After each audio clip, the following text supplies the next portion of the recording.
the 7th spot, number 6, Wyatt Ormond. Hitting 8th, 10 is Seth Rieger. And in the 9th spot, 33, Kai Hockfeld. Starting pitcher for the visiting Brooks Waters is number 19, Martin Zan. There's no Brewski's beer batter tonight. It's beer batter price all night long. It's 2 to 10 at the draft beer bar. Make sure you head over. Ice cold beer on a nice hot day. Can't get better than that.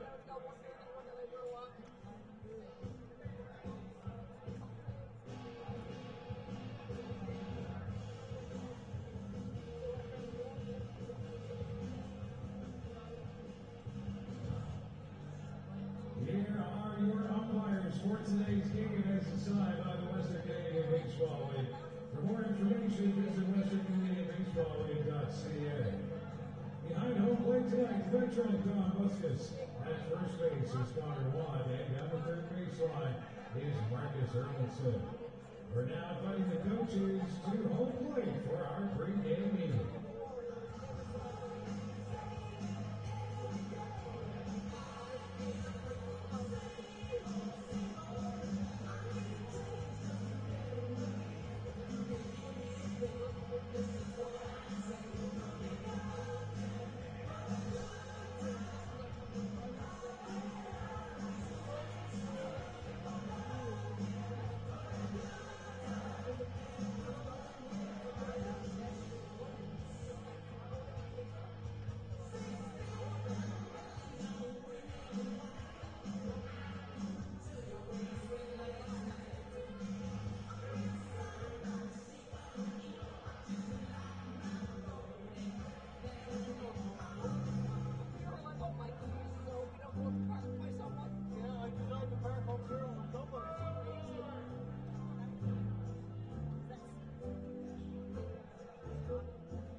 It's time for your Cloverdale Pink starting lineup. Your designated hitter hitting in the first spot, 28, Elijah Olivo. Playing center field, hitting second, number 26, Connor Rainey.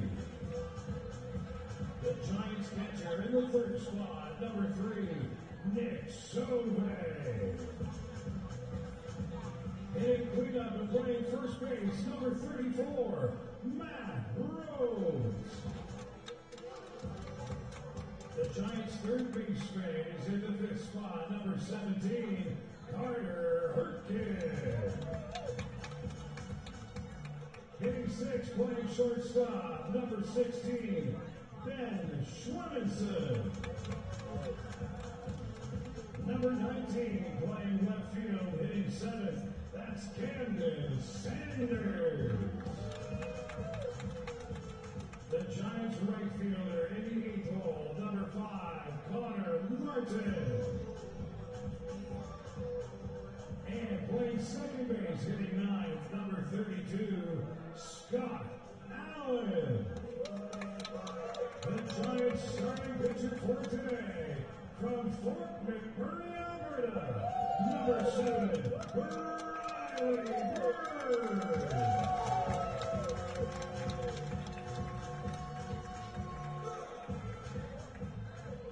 The Fort McMurray Giants acknowledge that this game is being played on Treaty 8 territory, the ancestral home of the Green Dene, and the unceded territory of the Métis.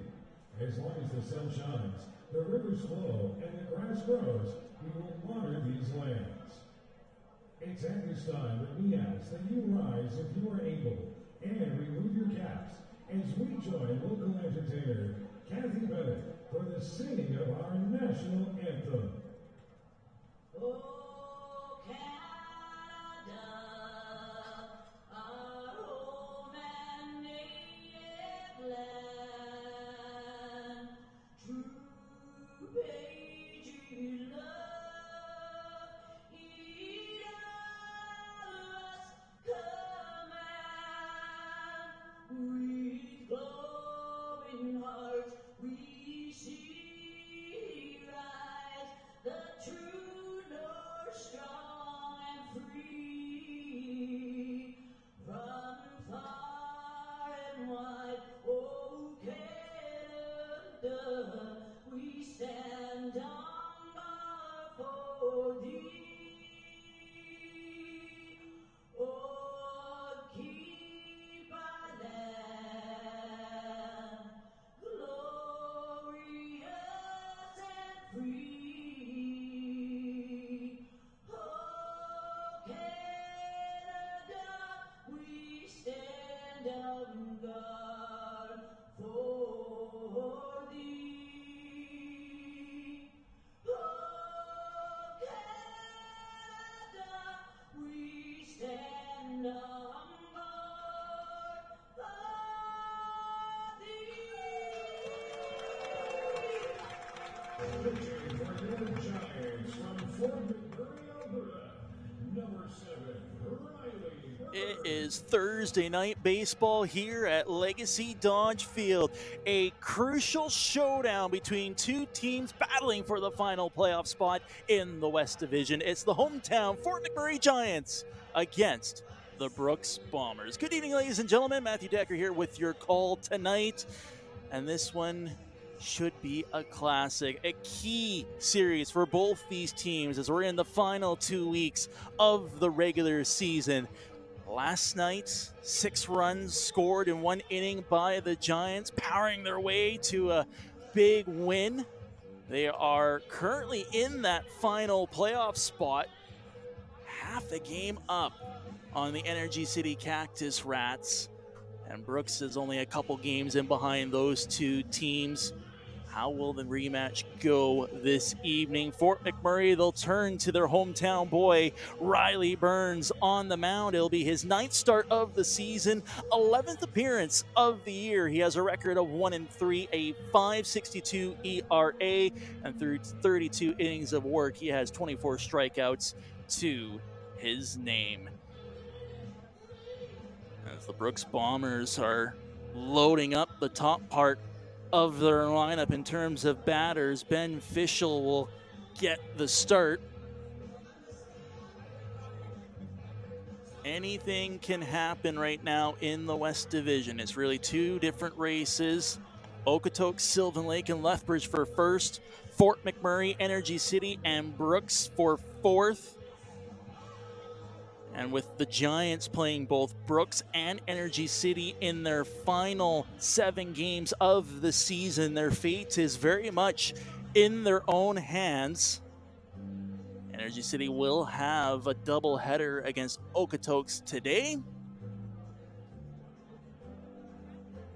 But you know that the Giants and the Bombers will not be focused on the out-of-town scoreboard. If you do want an update in that out-of-town scoreboard, Okotoks right now up 8-0 on Energy City. So we're getting set for the start here. Don Buskus is already giving a word or two to Brooks's dugout. Not quite sure what that's all about. As we get set for our first pitch here at Legacy Dodge Field, 7:06 start time, low ball number 1. Riley Burns against Ben Fischel. Fischel, a batting average of .359 on the season. He's among the league leaders in that category. 5 home runs to his name. He'll smash this one right to Swemmensen, makes the play at shortstop. And that's the first man retired for the Giants in this first inning. Peyton Matthews will come up to bat. for the Bombers. Was 0 for 4 last night, struck out twice. That game snapped his 5-game hit streak.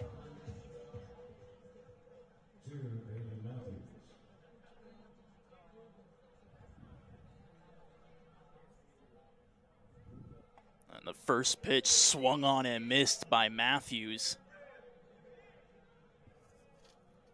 Peyton Matthews, who attends Mid-America Christian University from Chicago, gets hit by the second pitch from Burns, and he'll work his way over to first base. 1 out, 1 on. Number 4, CJ Snowden. CJ Snowden now up to bat for Brooks. Went 1 for 4 last night. Stole 2 bases in the process as well, the Chandler, Arizona product. Swinging at the first pitch, fouls it into the backstop. This Brooks team not afraid to go for those stolen bases. They had a few credited to them last night, among the league leaders so far this season.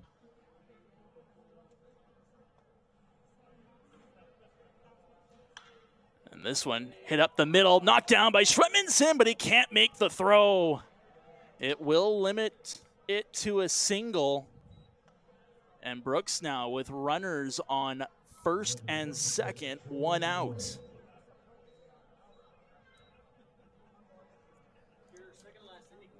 The designated hitter, Troy Morrow,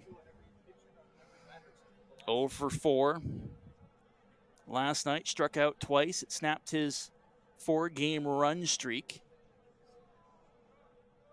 He'll settle in with 2 men on. First pitch, low for a ball. The biggest question mark for the Giants down the stretch is, how are their legs doing? How fatigued are they? They had a stretch of 9 games in 5 days due to a bunch of doubleheaders, games from back in June rescheduled into July due to weather delays. This one's slapped up the middle, and it'll be bases loaded for the Bombers in this first inning, looking to jump on top of the Giants early in this one. Number 15, Liam Kirsch. Liam Kirsch will step up to plate. He had a good game last night. 2 for 4, stole a base, added a run. And a prime situation with the bases loaded against Riley Burns. First pitch from Burns. Ground ball to the third baseman. The throw home is in time. Carter Herkin got the throw off. A fielder's choice, and it remains scoreless in this game. Sauve the full stretch at the plate. And a great defensive play by the University of Toronto man, Carter Herkin. Infield will now back off as Bastardo will step up, the Brooks native playing with his hometown team. It's been lights out for the Bombers as of late. Hits in 5 of his last 6 contests. The first ball just finds the inside of the plate for strike number 1.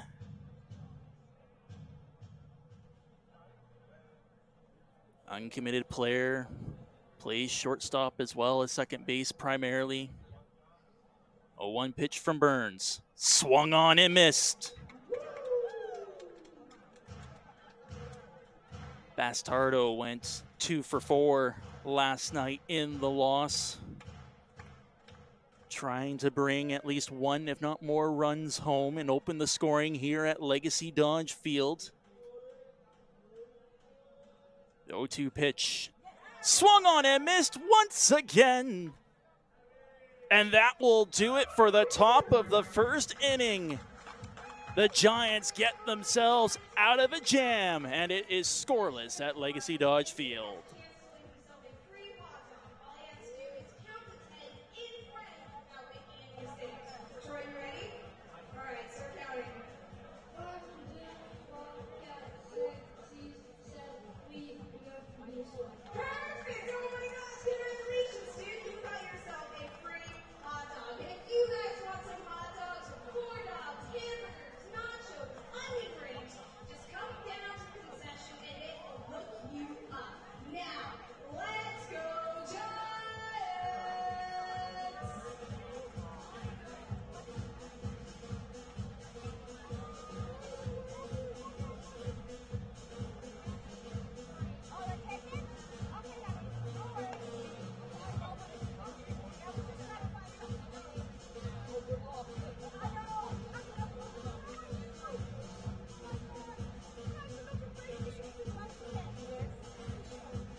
Starting pitcher this evening for the Brooks Bombers, Martin Zhang gets the call. The Orange, Connecticut product plays Division I baseball with Columbia University, based in New York City. He'll go head-to-head with last night's player of the game, Elijah Olable, 3 for 3, a double, an RBI. He has 6 hits in his last 4 games. And the first pitch inside. That almost caught a piece of Elijah Olable. Looking to jump on the starter, Zhang. It's his first start of the year, 10th appearance. Another pitch inside that just misses Olable. 2-2 record for Zhang, 3.37 ERA, 20 strikeouts and 13.1 innings pitched. And the 2-0 pitch. This one's taped by Olable into left field. That will be a lead-off single for the Giants. And Elijah Olable's hitting streak continues for another day. Connor Rainey had a rough outing last night, 0 for 5, struck out twice. He's only got 1 hit in his last 7 games. However, the Giants feel this is a perfect time for him to break out in this crucial matchup against Brooks. The Dakota State University player takes a strike on the first pitch he faces. 208 batting average so far this season. 8 RBIs to his name. Where he's dangerous is on the bags, though. 15 stolen bases. Ground ball right to the third baseman, Kirsch. He'll make the throw to first. It will advance Elijah Olable. And that's 1 down for Brooks in the bottom of the first.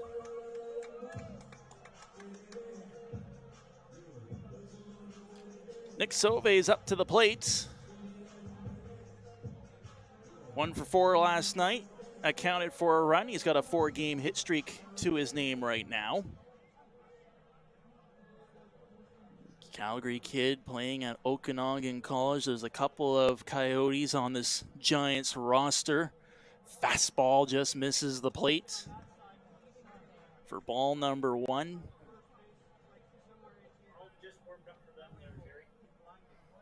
Sauve sporting a .289 batting average.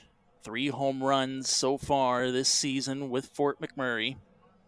Runner on second. Another pitch outside, ball number 2.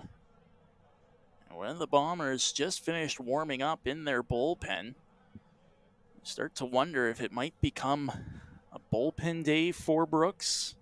Maybe save an ace or two for later on in this series. Meanwhile, Zhang with the 2-0 pitch into the dirt. Oh, did it catch the foot of Sauve? Sauve's appealing. He thought it did. Umpires say no, and the count is now 3-0. Sauve was in the process of taking off his ankle guard. Don Buscus looked to Connor Watt for confirmation of where the ball landed, and both of them say it went in front of the foot of Sauve, not on it. At-bat continues, and it's now a strike against Nick Sauve.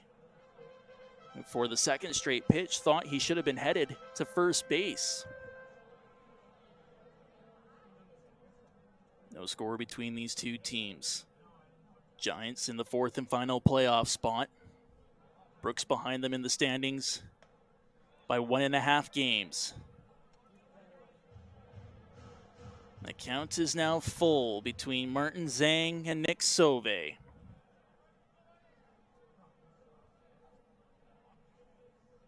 A label at second base. Swung on and missed by Sauve. A frustrating at-bat for the Giants catcher.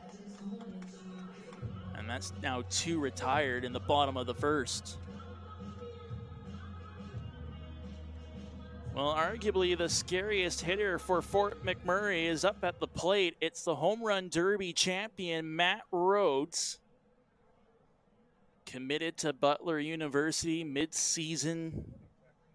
0 for 3 last night. Couple of deep fly balls that were caught.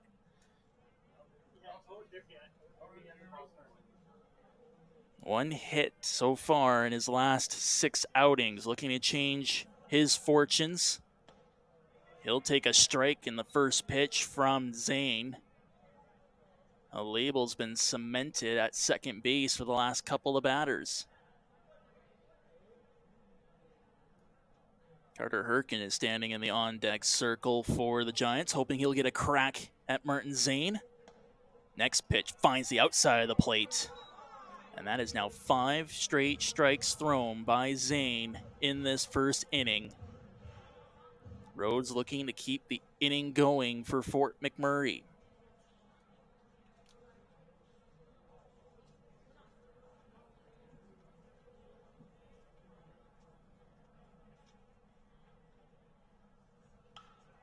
This one is popped up in the infield. Underneath of it is Reeker. He'll make the catch, and that will do it for the first inning. No score between these two teams in this crucial Thursday night showdown.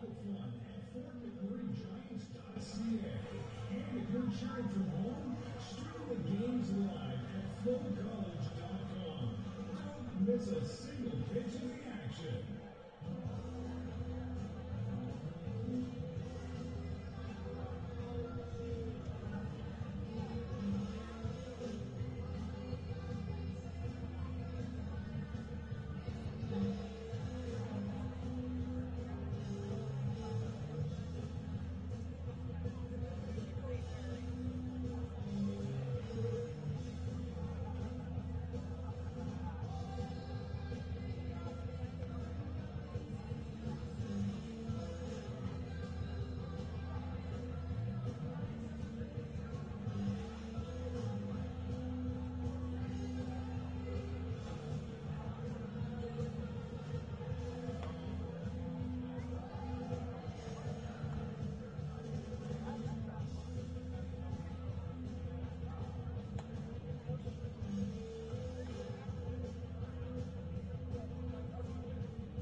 Tonight, there's no Brucey's beer batter. It's beer batter choices all night long. 2 for 10 at the draft beer bar for Brewskis. Now hitting for the visiting Brooks Bombers. Top of the second, no score between Fort McMurray and Brooks in this massive showdown. Final 2 weeks of the WCBL season. Fort McMurray has this 4-game series against the Bombers and then 3 against Energy City, which could very well dictate that final playoff spot in the West Division. Riley Burns on the mound for the Giants. He'll go up against Wyatt Ormond to start this inning. Ormond, the Long Beach, California product, takes a ball, evens the count at 1-1. It's interesting when you look at where the final season series between Fort McMurray and Energy City will be played. They decided to do it at the brand new ballpark in Spruce Grove. It's not finished yet. It will not be in front of any fans as well. And with the Cactus Rats playing in essence on the road the entire season, they will open up their new ballpark in what could be a season-defining 3-game set, which includes a doubleheader in the last day of the regular season. However, the Giants are focused on the Brooks Bombers and putting them out of the playoff picture. It's a 2-2 count. Riley Burns, his throw low and outside. And that will make it a full count between Riley Burns and Wyatt Ormond. Ormond 0 for 4 in his last outing, which was on Monday against Lethbridge. He takes a pitch high. It's a ball. It's a walk. And the leadoff man on base for the Bombers, bringing up Seth Reeker.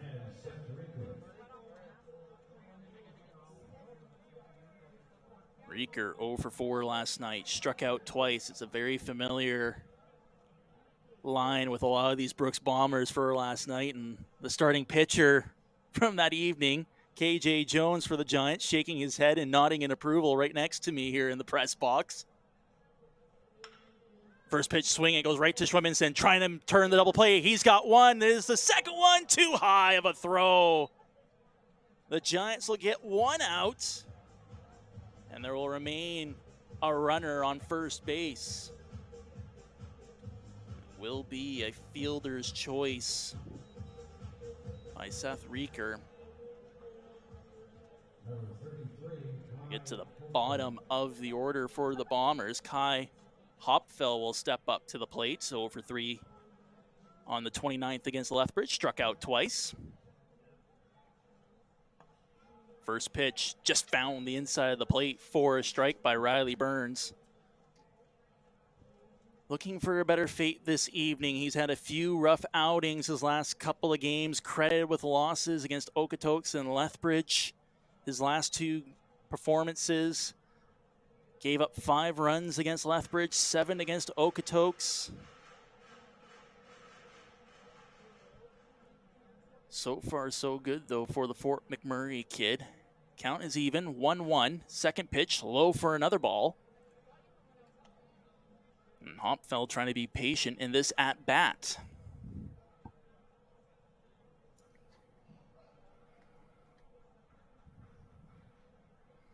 The catcher from Corona, California, playing at Fullerton College. Fouls this one back, and that evens the count at 2 apiece.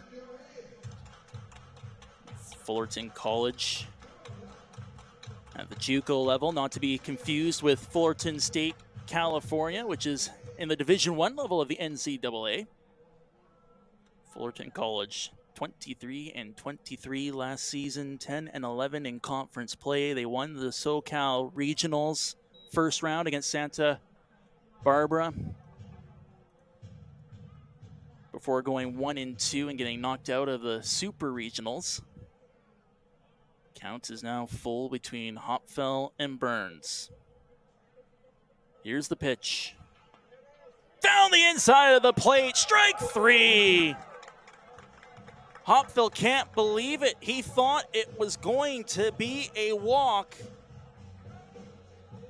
Instead, it's the second strikeout of the game by Riley Burns. Couple of words by Hopfeld to home plate umpire Don Busquez as he heads back to the dugout.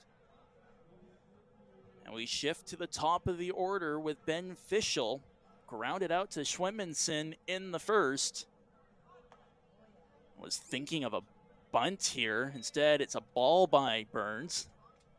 2 outs. That's a very interesting decision by the Bombers of looking to lay down the bunt. Fischel must be very confident that he can outrun a throw by one of the Giants. Next pitch inside of the plate evens the count at 1 apiece. 2 outs, runner on first, no score in this colossal game between the Bombers and the Giants.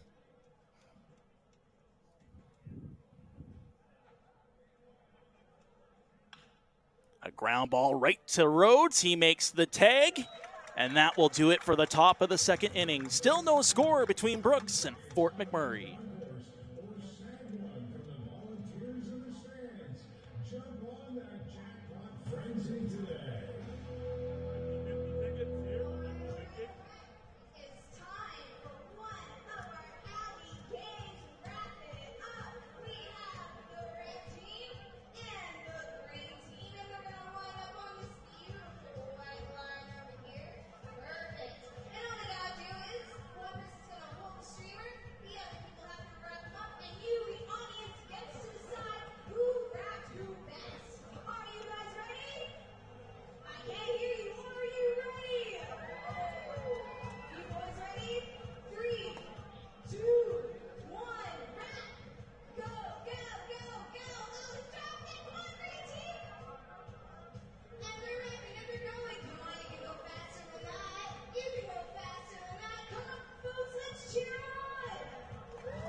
Carter Herkin will start the bottom of the second inning for the Fort McMurray Giants. No score so far at Legacy Dodge Field.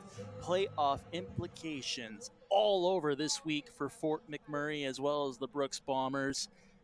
Carter Herkin 0 for 4 last night, as there have been no changes to the Giants roster from the team that was victorious 6-2 against Brooks. Second pitch, Herkin sees fouled off into the backstop. Herkin, who made a terrific defensive play in the first inning with bases loaded. Calgary, Alberta product, batting .263 so far this year. And this one tapes it, but goes right to Kirsch at third base. His throw just makes it across in time. And that's one away by the Bombers in the second. Ben Schwimmensen will now get his first look of the night for Fort McMurray. 1 for 4 last night. Had a very slow start to the season as he joined the Giants about mid-June, but recently finding his stride. He's on a 7-game hit streak.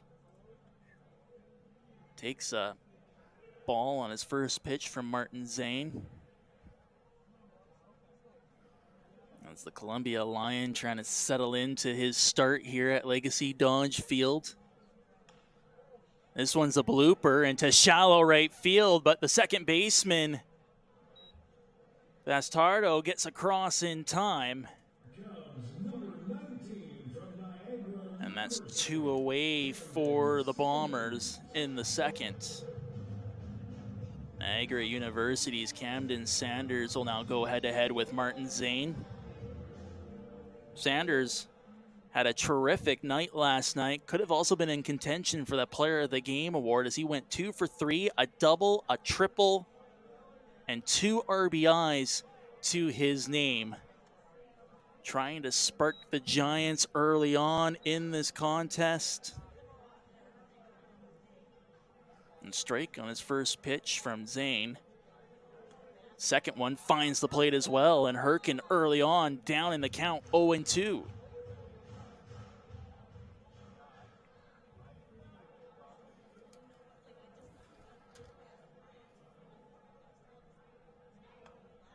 Next pitch just misses for a ball.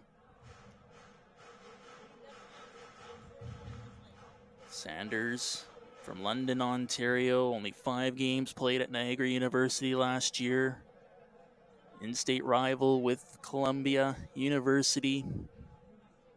Next pitch finds the plate, strike number 3. And it's 3 up, 3 down by the Bombers in the second. Still no score between these two teams.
Getting set for the start of the third inning. Riley Burns still on the mound for the Giants. Will be his second go around with Peyton Matthews. Matthews hit by pitch in his first at-bat. A guy who's been around for a little bit with the Brooks Bombers. First pitch swinging, it floats to the outfield. Center fielder Rainey comes across in time and makes the catch. And it's a quick retirement for the Giants to set the tone in this third inning. Same that Matthews has been with Brooks. It's his second season with the team. And made improvements off of last year. We had a batting average of .279 so far this season, .323. But now it's CJ Snowden at the plate. Takes a ball on a high pitch from Riley Burns, who fumbled the exchange by his catcher, Nick Sobe. 2 hits so far this evening by the Bombers, both coming back in the first, only one for the Giants. Two teams who have provided offensive fireworks so far in the season series. So far, though, the offenses have been grounded. It's fouled back by Snowden. It'll go over top of the backstop into the crowd. Brings our count to 2-1 here at Legacy Dodge Field between Burns and Snowden. Snowden from Chandler, Arizona. The weather today would suit him as it's well over 30 degrees Celsius. This one is smashed into the outfield. Conversation, and Rainey gets across to make the catch. A terrific job by Connor Rainey taking control as the center fielder and calling off Camden Sanders. Showed his range, made the play, and that's now 2 down for Fort McMurray in the top of the third. Designated hitter Troy Morrow is now up to the plate. A single in his first at-bat. He was the man that loaded the bases for the Bombers, that had them threatening in the first before the Giants got some great defensive play to get themselves out of the jam.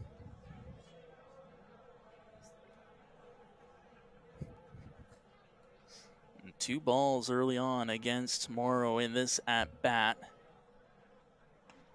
This one, though, finds the plate. Count is now 2-1.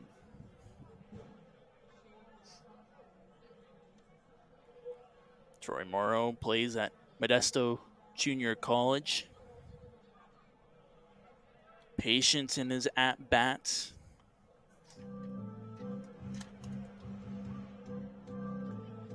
It's a very successful player at the high school level. Batting average well over 400. This one's fouled off over top of the press box. And it's now a full count between Riley Burns and Troy Morrow.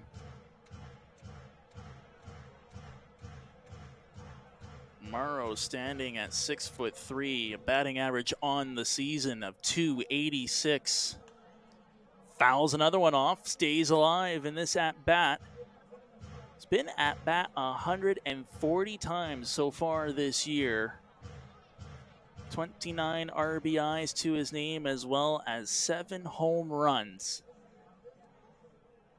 Did he come around? No, he didn't. And that will be a walk by Riley Burns. Morrow will head to first base. Still 2 away in the top of the third. Liam Kirsch will step up to the plate. Fielder's choice in his first at-bat. Courtesy of a great throw by Carter Herkin. Throwing out Peyton Matthews at home plate. Pitch off attempt. Not in time. Was that pickoff from Riley Burns? Small leadoff by Morrow, who may look for the stolen base. First pitch to Kirsch. Finds the zone for strike number 1. This sunny, hot evening here in Fort McMurray. I caught a few of the residents off guard. It has been sitting high teens, low 20s the last couple of weeks, and then boom, yesterday and today into the 30s.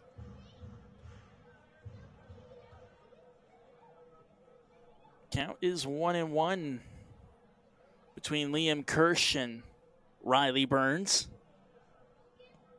This pitch low, ball number 2. We're starting to see a little bit of patience by Brooks at the plate. They've shown it periodically throughout this game in its early stages.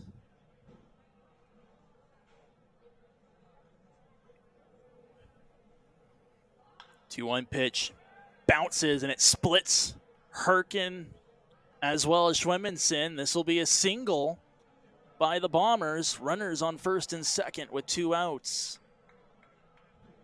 Brewski's beer battery tonight is beer batter price all night long. 2 for $10 at the Draft Beer Abden Bastardo is up to the plate for Brooks. Struck out in his first at bat against Burns. Trying to keep the inning going for Brooks, looking for that go-ahead run in this contest. It's a floater into right field. It will land in front of Martin. He'll throw to home. That's not in time. And Brooks will open the scoring here at Legacy Dodge Field with an RBI single by Bastardo.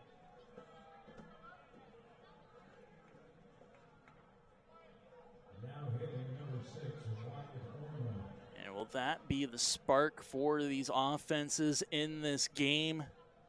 Fourth hit of the night. Opens the scoring by Brooks.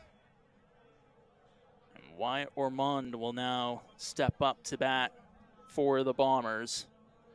Took a walk in his first appearance against Riley Burns. This one low and inside for ball number 1. There's somebody kneeling down at the Giants bullpen.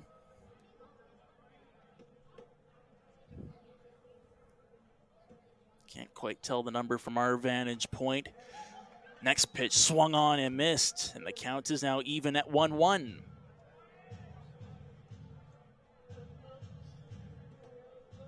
Other games on the out-of-town scoreboard. Okotoks blanks Energy City 9-0 in the first half of their doubleheader. Saskatoon Regina tied at 1. Lethbridge Sylvan Lake tied at 1. This ball is pushed into foul territory and out of the reach of Connor Martin. Medicine Hat Swift Current also tied at 1. And Weyburn with a 3-1 lead on Moose Jaw in the top of the second. The playoff picture is pretty much completely focused in the East Division. The Berries are pursuing WCBL history, looking for the best regular season in league history. Next throw outside for a ball. As a double stolen base by the Bombers. They now have runners on second and third.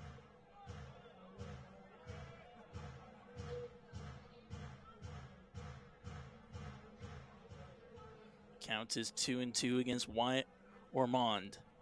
Brooks leads this game 1-0.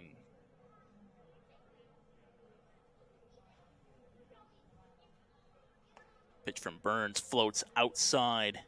And the count is now full between pitcher and batter. Ormond looking to load the bases. Burns trying to end the inning for Fort McMurray, keeping them within 1. 3-2 pitch. Popped high. It's in foul territory. Martin's coming across, and he'll make the catch to end the top of the third. Brooks gets on the scoreboard. They lead it 1-0.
Heading to the bottom of the third inning, Giants trail this game 1-0. Connor Martin will step up to the plate. 2 for 4 last night had a double and an RBI to his name as he was part of the huge run, I believe, in the 4th inning by the Giants. Looking to maybe get the offense spread out in this game, or at least try to replicate that performance against Martin Zane, who's been very solid through his first 2 innings of work. First pitch to Martin, finds the zone for strike number 1.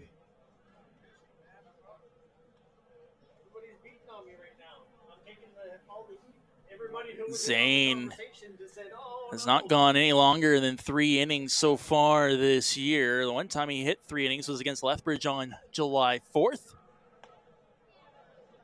Misses the plate, evens the count at 1-1. That being said, we haven't seen any more activity down in Brooks's bullpen. We saw it briefly in the first, but nothing since. 1-1 pitch to Martin, misses inside for another ball. Connor Martin, who's been a pitcher and an outfielder this season for Fort McMurray, attends College of the Desert. Has a 172 batting average so far this year. It's another strike against him, and that evens the count at 2 apiece.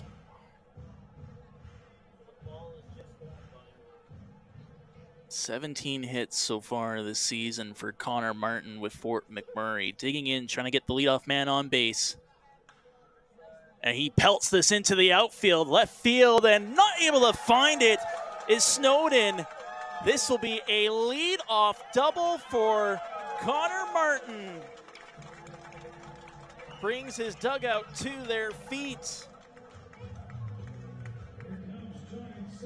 And a terrific start to the bottom of the 3rd inning for Fort McMurray. Scott Allen will look to carry the momentum forward. Allen, who went 1 for 3 last night, was struck out twice, was also walked. A Delta BC product. 3 RBIs to his name. Will he be able to add 1 more tonight against Martin Zane? He'll put down the bunt. It goes towards the first baseman. Some miscommunication, and Allen is safe at first. Zane got his wires crossed with Ormond. It was an I got it, no you got it, no I got it, and in the end, nobody got it.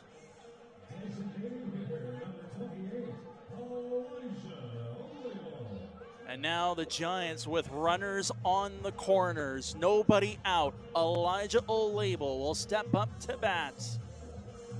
A single to start things off for the Giants in the first. He has hits in his last 4 at-bats. And in a prime position to reply for Fort McMurray. It's a called strike.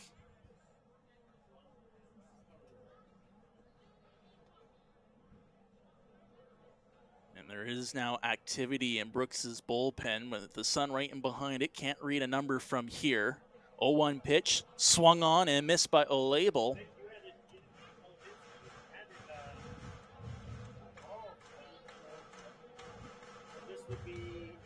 Olabel in behind of the count early against Martin Zane. Activity in Brooks's bullpen. Looks like it might be Aiden Maxwell who's warming up for the Bombers.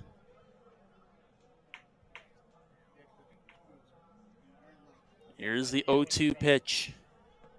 Did he come around? It doesn't matter. It was over the plate. Olabel strikes out for the first out of the inning by the Bombers.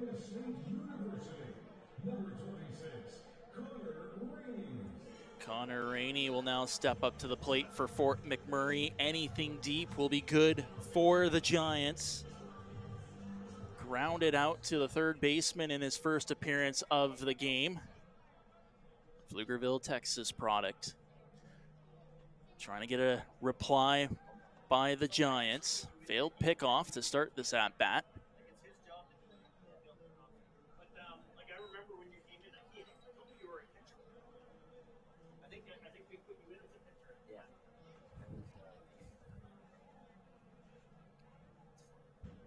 So the pitch to Rainey. Well outside, and a great job by the catcher, Hopfeld, diving to make the catch.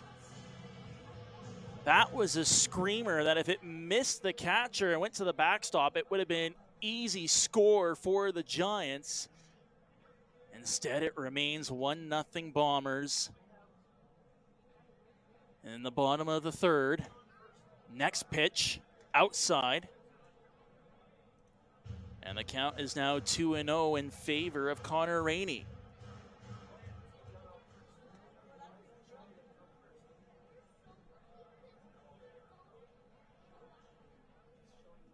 2-0 pitch. Popped up, foul territory. Floats far enough for Rainey. And none of the Bombers are able to make a play.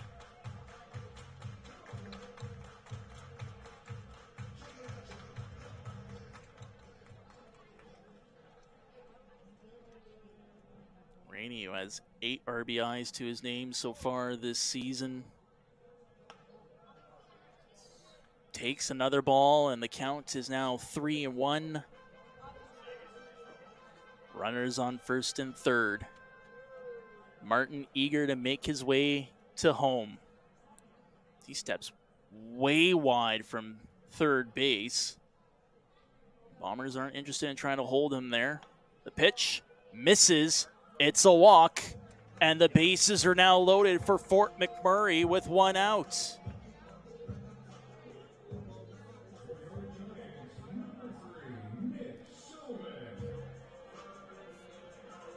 Nick Sauvé will step up to the plate, struck out his first appearance. Meanwhile, we'll have a mound visit, and keep in mind, Sauvé was up in that count 3-0. He thought a ball caught him on the foot. Umpire said no. Thought he got walked the next pitch. Don Busquets said it went over the plate, and then struck out a couple pitches later for a frustrating at-bat. Words of encouragement to his left from Matt Rhodes that gives him a tap and says, "Don't worry about that at-bat. You got this, young man." Giants in a prime position to get themselves on the scoreboard, down 1-0 in this crucial showdown between 2 of the 3 protagonists battling for the final playoff spot in the West Division. They know that Energy City lost their first game against Okotoks. They're getting set for their second one against the Dogs. Meanwhile, it's Calgary's Nick Sauvé, and he will smash this into left field, and he's unable to make the catch. Snowden missed it.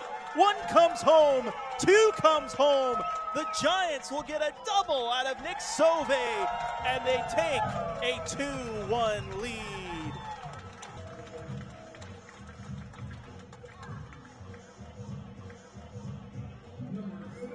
A terrific effort by C.J. Snowden. Went to a full stretch, but he missed the catch, and the Giants take advantage. Matt Rhodes will come up to the plate with runners in scoring position. And the activity in Brooks's bullpen has now intensified. Matt Rhodes looking to take the roof off of this building. Strike in the first pitch that he faces. Home run derby champion at the WCBL All-Star game a couple weeks ago in Okotoks. An All-Star game that will be held in Saskatoon next year. Second pitch just finds the inside of the plate. And Rhodes is now in behind of the count, 0-2. Popped out in his first at-bat to the shortstop, Reeker. Rhodes digs in. Swung on and missed. And that's out number 2 of the inning for the Bombers. 4th strikeout of the night by Martin Zane. Carter Herkin will step up to the plate, grounded out to the third baseman Kirsch in the second. looking to find a way of bringing 2 more runners home, with the Giants leading this contest 2-1.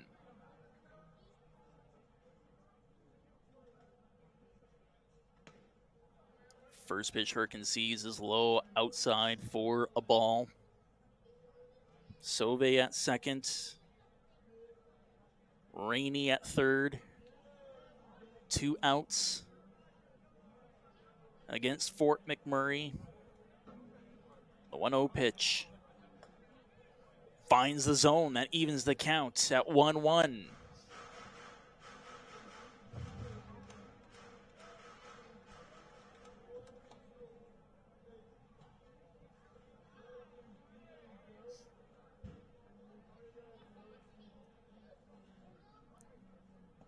Herkin thought about swinging for that one, but he holds off. He's now ahead of the count, 2-1.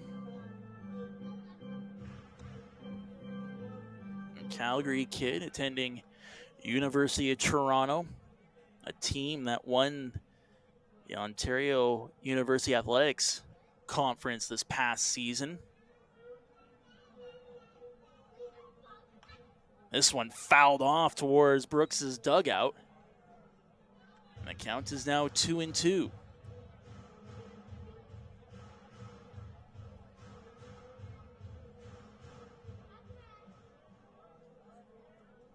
Runners in scoring position, count 2-2.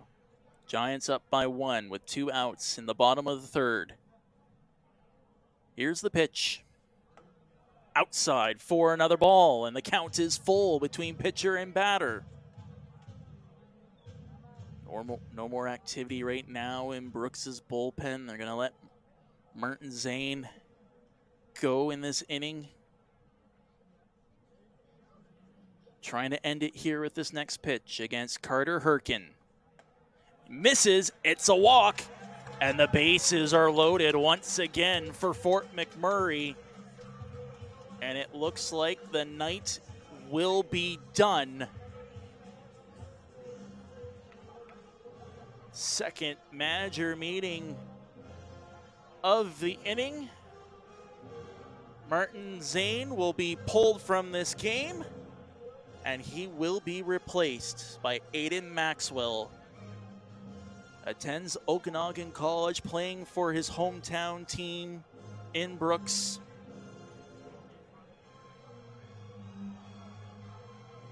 And now they wave him back to the bullpen. Interesting. I thought the rule was if you have 2 manager meetings in the same inning that you have to pull the pitcher. So why is this one being let go?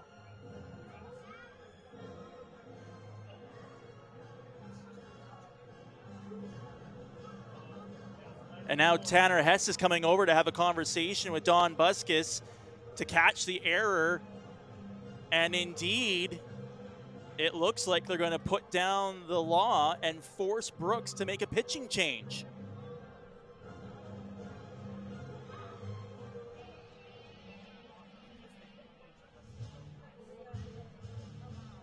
Now, it's a very interesting conversation. Doesn't matter between manager and an assistant coach. And according to Don Busquets, he says, no, it does not matter. Martin Zane is out.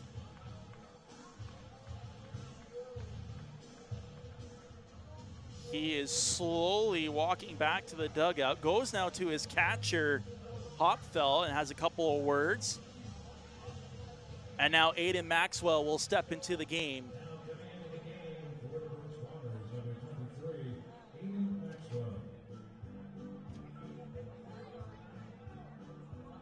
It will be Maxwell's 14th appearance of the year. 19 innings pitched, 13 strikeouts against 30 hits, an 1184 earned run average.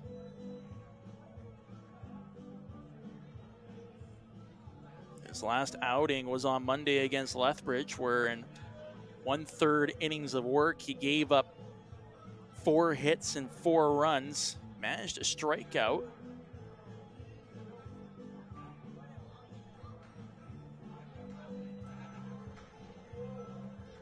And what is it with games involving the Giants as of late, with I don't know if controversy is the right term, but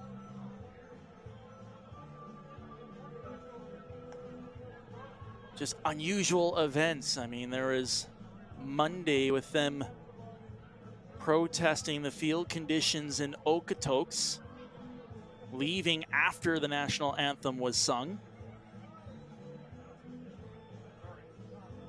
The league has yet decided on a ruling,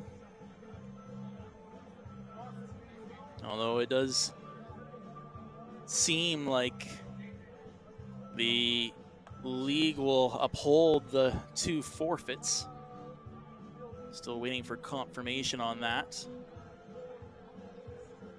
That said, even despite what happened there, the Giants are still in prime position for the 4th and final playoff spot. Can you imagine if they matched up against Okotoks in the first round, how heated that series would be? Looks like Aiden Maxwell is good to go. Ben Schwimmenson will step up to the plate. Bases are loaded, 2 outs. Giants lead the game 2-1. The Jamestown University Jimmy find a way to add to this Giants lead. He digs in, trying to keep his 7-game hit streak alive against Aiden Maxwell. First pitch floats, but it misses the plate.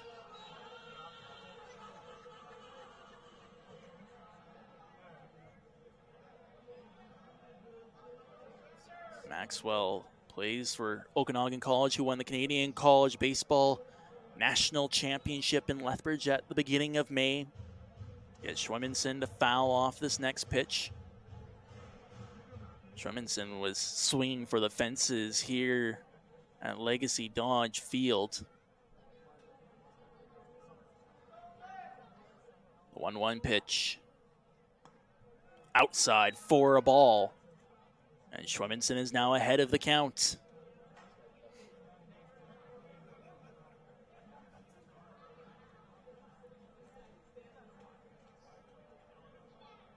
Here's the 2-1 pitch. Fouled off by Schwimmenson.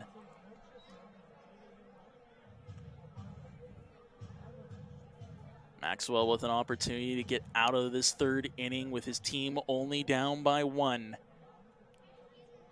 Giants are threatening to add to their lead. The 2-2 pitch. This one, it's deep into left field. Back at the warning track is Snowden. He'll make the catch. And that will end the 3rd inning. Giants strike twice. They lead this game 2-1.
Top of the fourth inning, Fort McMurray leads this game 2-1. Massive contest, massive series between the Giants and the Bombers with major playoff implications. Seth Reeker, fielder's choice in his first at-bat, will go head-to-head against Riley Burns. He comes out for the fourth inning. First pitch from Burns, low for a ball.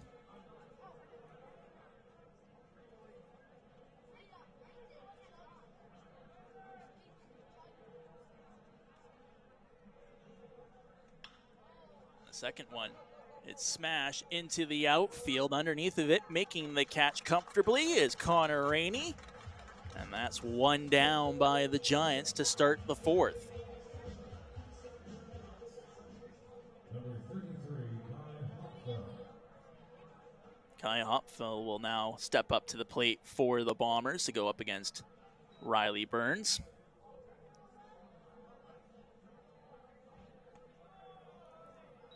First pitch misses for a ball.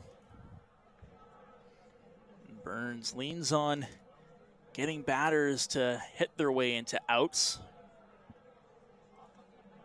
Another ball here thrown to Hopfel.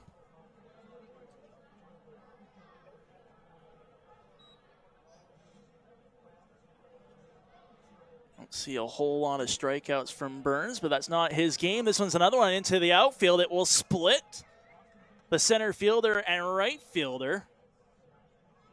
And that will be a single from Hopfel. Man on base for the Bombers as now they look to reply against the 2 runs that Fort McMurray scored in the third. Martin's the one who eventually got to the ball first and made the throw. 24 strikeouts so far this year by Riley Burns. Throws another one low for a ball.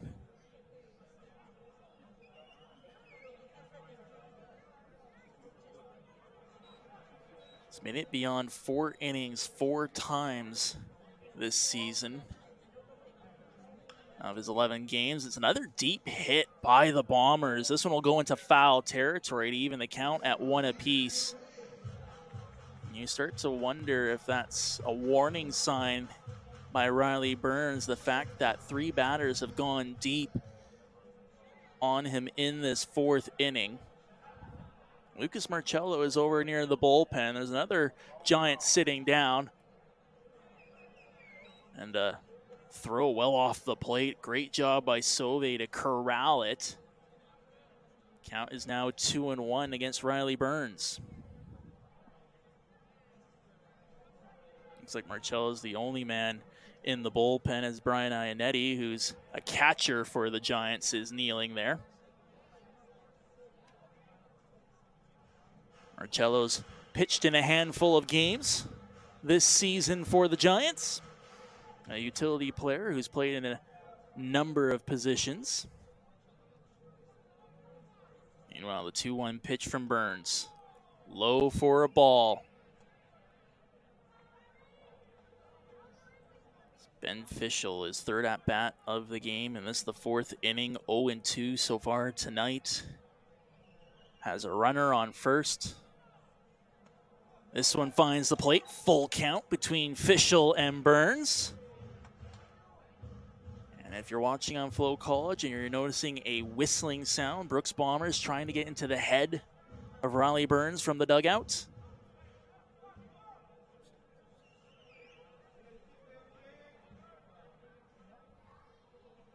This pitch pushed into the outfield. Unable to get to it is Rainey. It will drop.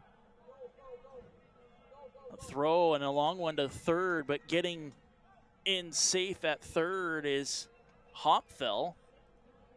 And it's now runners on the corners for the Bombers with 1 out.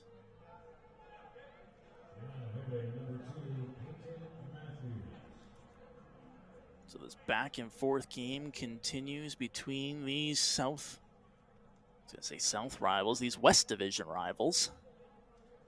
When you call games in the AJHL, you get used to a North and South Division. Meanwhile, in the WCBL, it's East and West. Peyton Matthews steps up to the plate, 0 for 1. A deep fly out to center field in his last at-bat. He wouldn't mind getting that again, as that would all but guarantee bringing Hopfel home. First pitch, however, inside for a ball,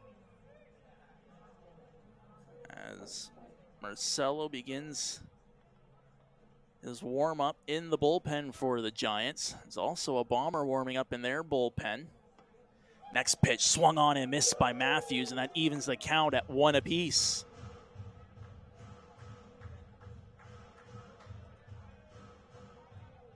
Runners on first and third, 1 out.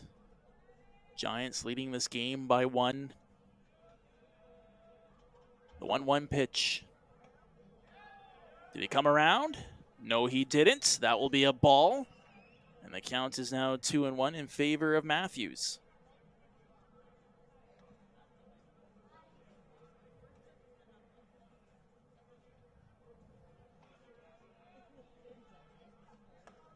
The Bombers have done a terrific job of going deep in innings so far tonight. At least 4 batters every inning in the first half of this game. Running up the pitch count against Riley Burns. And he's got a man caught. Schwimminson looking for it, trying to catch the third baseman. And that allows Fischel to get to second. It will be a stolen base for Ben Fischel, and Schwimminson caught trying to decide of getting Fischel out or holding Hopfel at third, as Hopfel was going to try to sneak into home. And now it's runners at second and third, 1 out. The count is 3-1 to Peyton Matthews. Ground ball to the second baseman, Allen. He'll get the out at first, but a run comes home. And this game is tied at 2-2.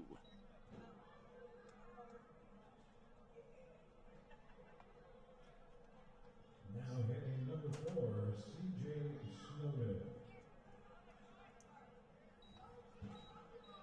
So a moment where it looked like Fort McMurray could have gotten themselves out of this 4th inning, and now they find themselves in a tie game. C.J. Snowden flew out to center fielder Connor Rainey in his last at-bat. He's 1 for 2 so far tonight, single to his name. The lone runner at third is Ben Fischel, hoping to come home. This one, it is slapped. It lands fair. And the Bombers will take a 3-2 lead in this game, as it's a double by C.J. Snowden.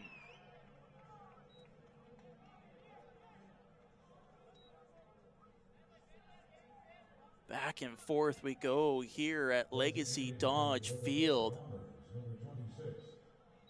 A massive game for both these two teams in the playoff race. Tonight is the game of the week in the Western Canadian Baseball League, and so far both teams are treating us to what looks like a classic.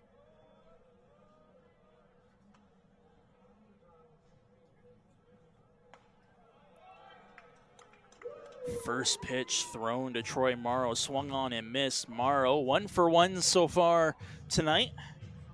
Walked his last at-bat, came home to be the first run of this game.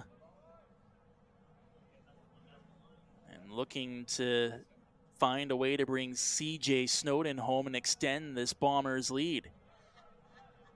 Going for the stolen base and getting it is Snowden. That said, Morrow did come around. It's another strike, and he's in behind of the count, 0-2.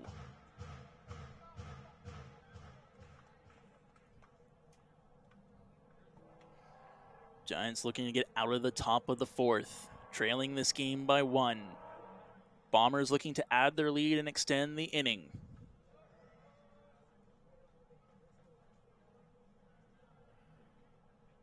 The 0-2 pitch. inside. That will be a ball, and the count is 1-2.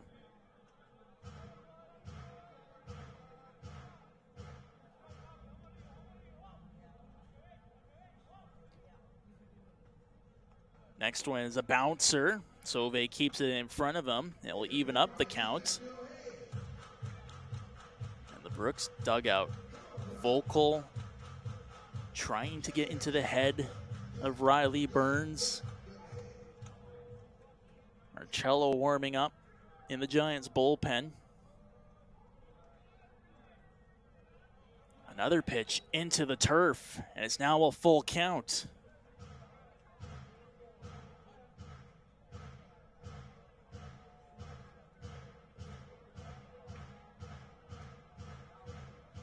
Two outs, runner on third. Brooks leads this game 3-2.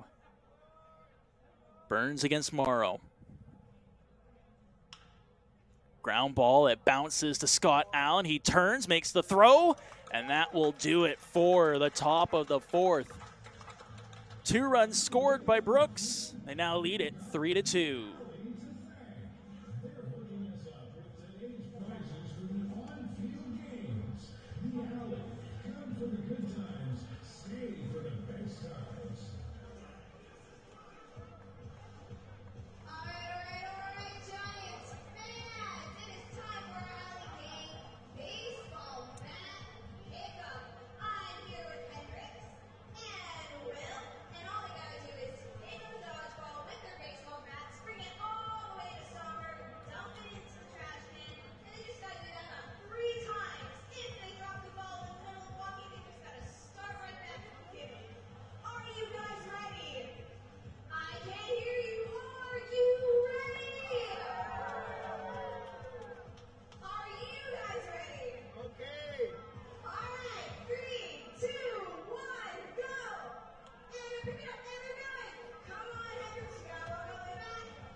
Camden Sanders will start the bottom of the fourth inning for the Fort McMurray Giants, who are trailing this contest 3-2.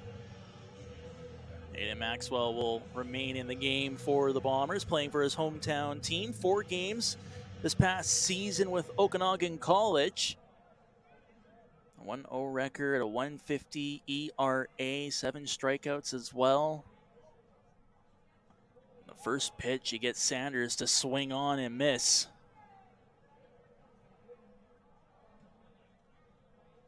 Another exciting night of WCBL baseball. This is your game of the week. Sanders will foul this one over top of the backstop. Other games tonight, Okotoks, the first half of the doubleheader against Energy City, shuts out the Cactus Rats 9-0. Saskatoon, a 4-1 lead on Regina. Lethbridge and Sylvan Lake tied at 2 apiece, trying to maintain their distance with Okotoks as Sanders gets struck out looking. And you can tell by his reaction, he does not agree with that decision by umpire Don Buskus. Connor Martin will now step up to the plate. He had a double his last at-bat. Continuing around the scoreboard, Medicine Hat, a 4-1 lead on Swift Current. Weyburn up 8-1 on Moose Jaw. And the second half of the doubleheader between Okotoks and Energy City, scoreless between those two teams. As Martin takes a ball on his first pitch from Aiden Maxwell. Giants batters getting an idea of what kind of a pitch they can expect from Maxwell. This one just misses the plate. It's not by much. We're fully expecting to see a pitching change by the Giants to start the 5th inning. Martin, a blooper. It will land into the outfield, and that will be a single by Connor Martin. Sparked the offense the last inning, looking to do the same here as he's now 2 for 2 at the plate. Scott Allen is now up to bat. A ground ball that fooled the catcher and the first baseman. Zhang and Armand got their wires crossed, and both men were safe for the Giants. First pitch does find the zone for a strike.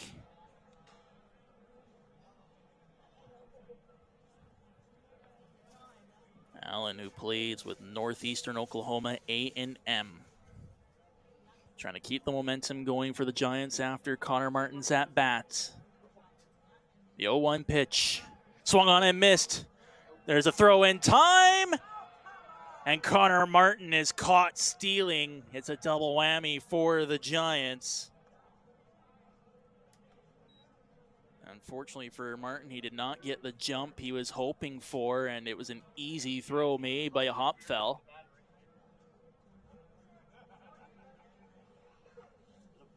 Scott Allen in behind of the count, 0-2. That pitch high for a ball. It's not what the Giants were looking for in the bottom of the 4th, and now the momentum has swung back into the Bombers' favor. 1-2 pitch. Did he come around? No, he didn't.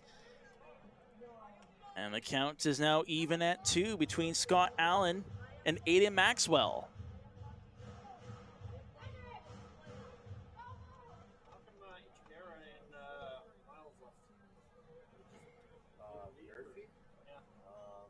Here's the 2-2 pitch.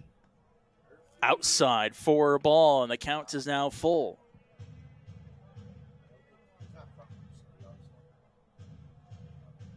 Giants looking to extend the 4th inning.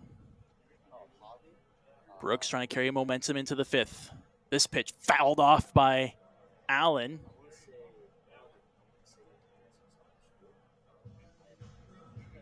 And the at-bat continues between Scott Allen and Maxwell.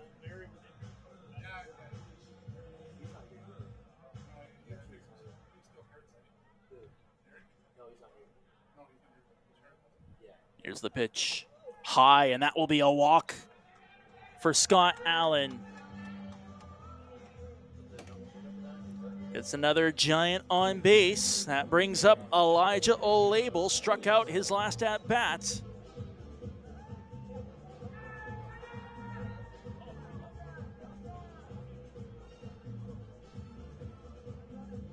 The Langley, BC product looking to keep the momentum going for Fort McMurray, try to build off of some momentum.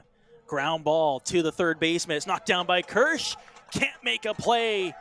Both men are safe.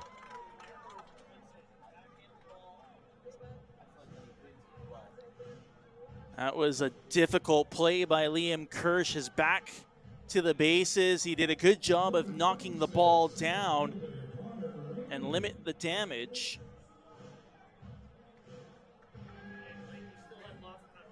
And the Giants now with 2 runners. Connor Rainey walked his last at-bat. He'll take a ball to start this appearance against Maxwell. It's a game where momentum has hopped back and forth between these 2 teams. Will it skip over to Fort McMurray's side once again? It's another ball against Connor Rainey, showing tons of patience at the plate.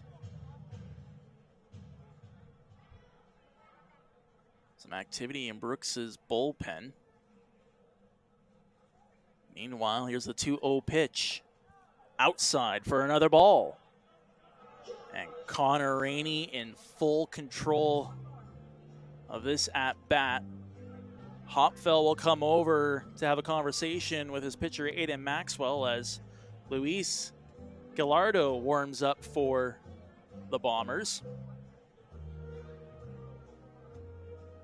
And this one won't count against the Bombers, this meeting at the mound. Doesn't matter if it's pitching coach, assistant coach, manager. If there are 2 meetings at the mound by a coach in 1 inning, you are forced to make a pitching change. Brooks tried getting away with it back in the 3rd. Didn't work out. Next pitch from Maxwell, misses the plate. It's a 4-pitch walk, and the Giants will load the bases.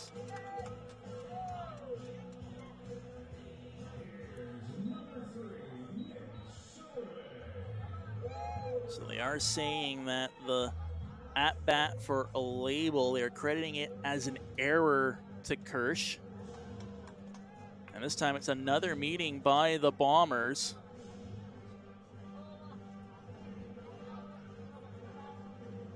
Brooks trying to slow down the game. Maxwell's night is done.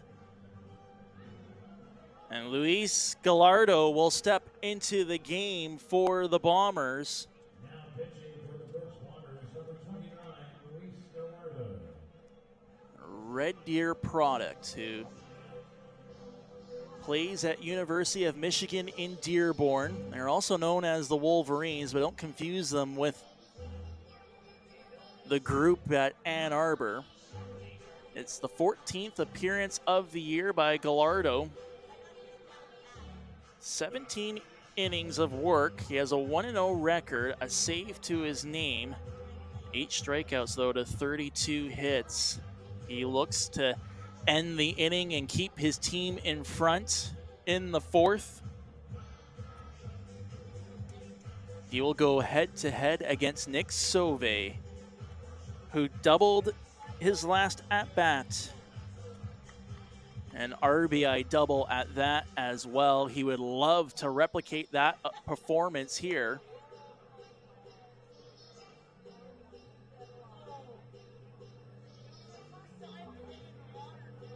Actually, I don't believe this is Luis Gallardo. It is not. It is Cody Butt who is up at bat for the Bombers, the St. John's, Newfoundland product. Attends Bellevue University. Has a record of 3-3. This will be his 10th appearance of the year. 40 innings pitched, 36 strikeouts. Most of his appearances have been starts.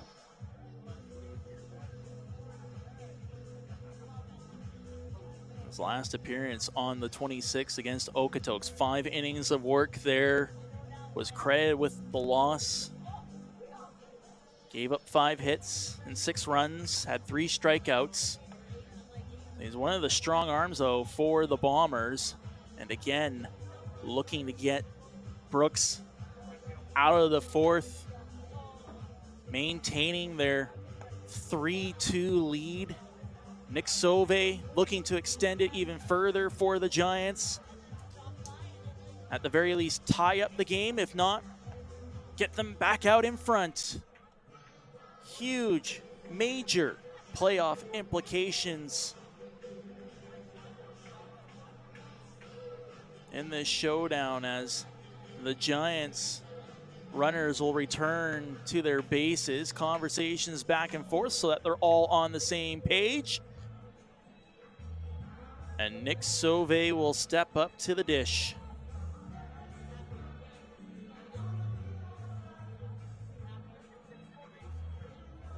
Sauvé batting a .289 average, 13 RBIs to his name and counting. He'll add another 2 at least tonight. First pitch pops up into the outfield. Underneath of it is Fischel. He'll make the catch, and that will do it for the 4th. Giants load the bases, but they can't make anything out of it. and they continue to trail this contest 3-2.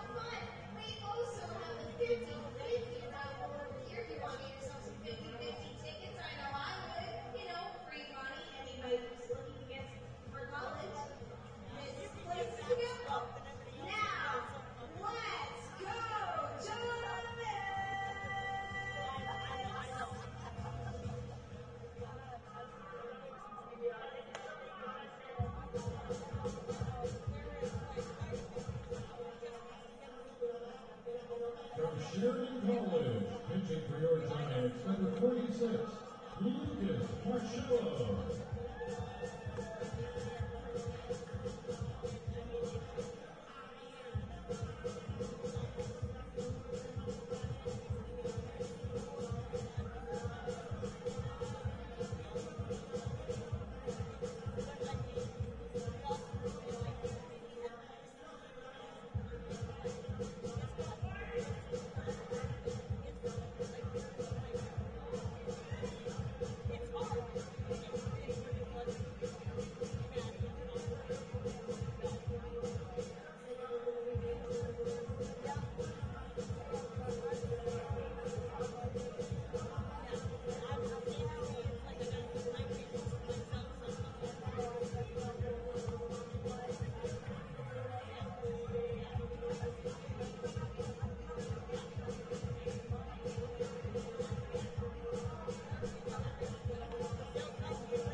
Top of the 5th inning, and a pitching change for the Fort McMurray Giants. Lucas Marcello will step into the contest. It's his 5th appearance of the year on the mound. 6 innings of work, 3 strikeouts, 6 hits against, a strike in his first pitch to Liam Kirsch. His last appearance was against these Brooks Bombers on the 23rd. Put in 2 innings of work, 4 hits, only gave up the 1 run, had 2 strikeouts and 11 batters that Marcello faced. A Mississauga, Ontario product gets another foul ball off of Liam Kirsch. That will send the kids running to Bob Campbell Field to try to get that souvenir. A utility man who's played a little bit of everything for the Giants so far this year. The 1-2 pitch into the dirt, and that evens the count at 2.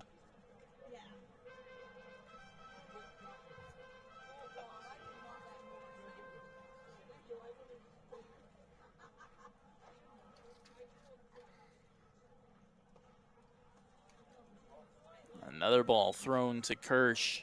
And it's now a full count to start the top of the 5th.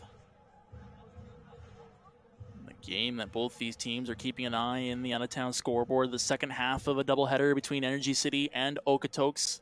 Cactus Rats lead it 4-0 in the bottom of the 1st. And it's a leadoff walk thrown by Marcello. Scrambling to find that bouncing ball is Sauve, and he'll hold Kirsch at first base.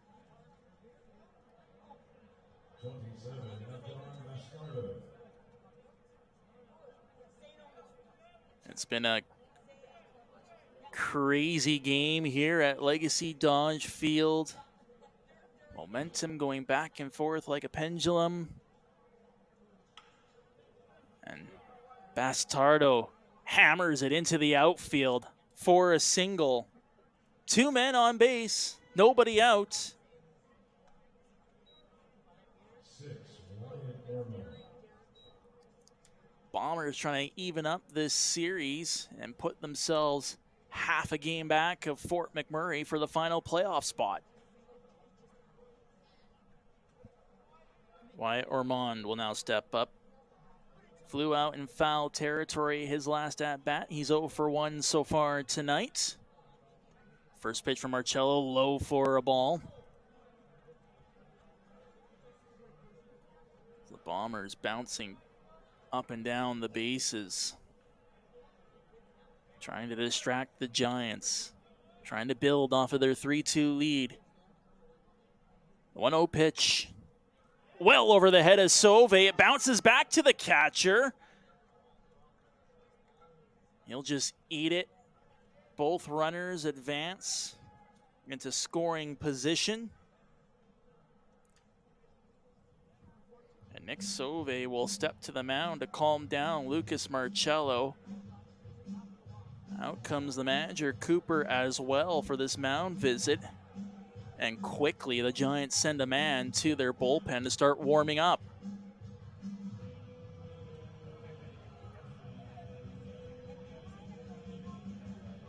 This is just a settle down moment by the Giants.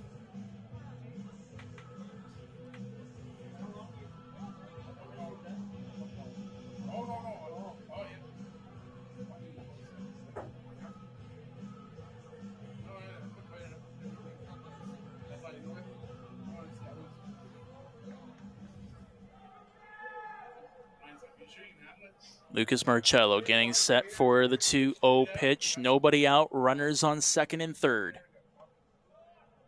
Just misses the plate, and it's another ball thrown by Lucas Marcello to Wyatt Ormond. Ormond has already been walked once in this game. Would love to be able to bring the runners home. The 3-0 pitch finds the plate. That's a strike. The at-bat continues between Marcello and Ormond.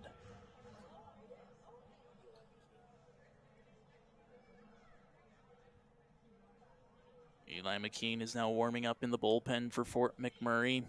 3-1 pitch. Plastered. It bounces into left field. One for sure will come home. A second one rounds the bases, and the Bombers have extended their lead. It's now 5-2.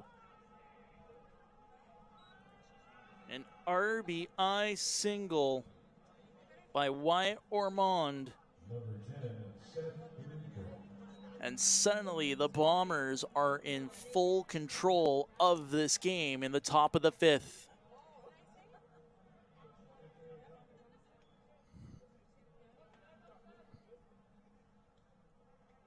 Seth Reeker will step up to the plate. Flew out to center fielder Connor Rainey in his last at-bat. Takes a ball from Marcello. And is that the moment that the Bombers needed to close the gap to the final playoff spot? Remember, last season, Brooks got that final playoff spot courtesy of a tiebreaker. And this one, pop up in the infield, easily caught by Schremenson. One down by the Giants in the top of the fifth. Kai Hopfel will step up to the plate. 1 for 2 so far this evening. It was one of the runs in the fourth for the Bombers that restored their lead.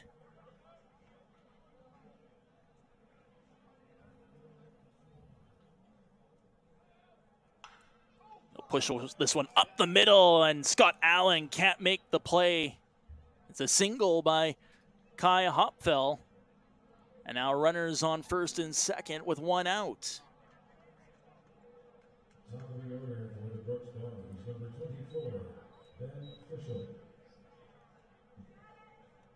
Ben Fischel's now up at the plate.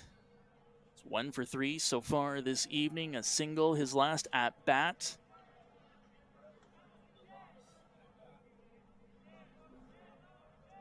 Trying to take advantage of Lucas Marcello. Puts down the bunt. Sauve has it. Throws to first. Did he make the tag? No, he didn't. Everyone is safe. Bases are now loaded, 1 out.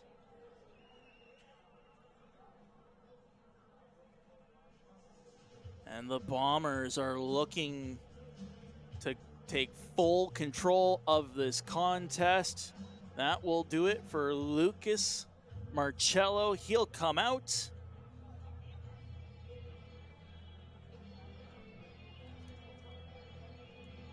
And he will be replaced by Eli McKean. Pitching for the Giants, number 36, Eli McKean. McKean, who hails from Calgary, Alberta, plays for the University of Fraser Valley and Abbotsford, will look to settle the ship for the Giants.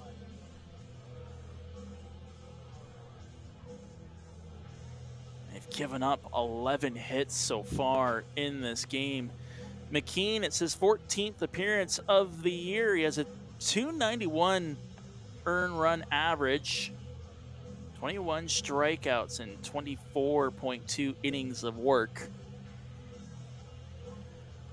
Pushed into a difficult situation for Fort McMurray. Bases loaded. Giants down by 3. Finding a way to stop the bleeding and try to start a comeback bid is crucial for Fort McMurray in this situation. Entering the game, their playoff hopes in their hands. Remaining regular season games against the 2 teams that they are battling for that final playoff spot. With a good answer back so far by the Bombers after dropping the first game 6-2 last night. Energy City up 4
Michael and the Giants Gumbo Patrol.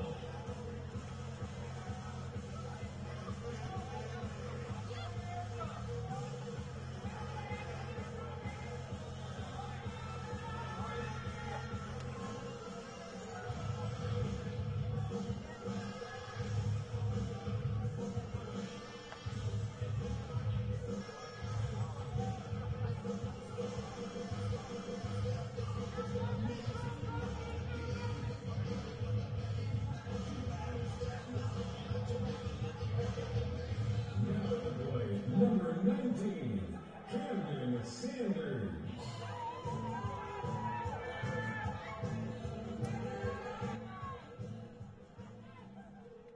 Welcome back to Legacy Dodge Field. Bottom of the sixth inning, Giants trail this game 5-2 in a huge matchup with playoff implications. We apologize for the technical difficulties and programs crashing here at Legacy Dodge Field. Camden Sanders will start this inning for the Giants, looking for a spark, and there was a bit of a clash in between of innings here as Brooks's manager was nose to nose and barking at Fort McMurray's dugout. Umpire Don Buscas was in between. Looks like cooler heads have prevailed so far. Sanders swung on and missed. The count is now 2-1. Cody Butt remains in the game for the Bombers. Went 3 up, 3 down in the fifth.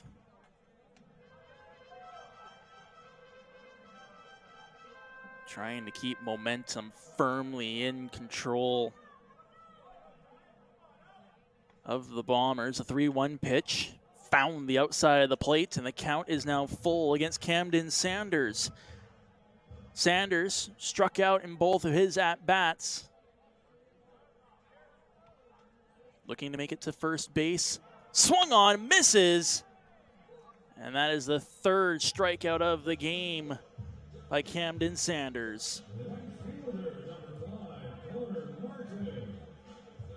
Well, a guy on the other end of the spectrum for the Giants with a bat in his hands. Connor Martin's up at the plate. 2 at-bats, 2 hits, a double and a single.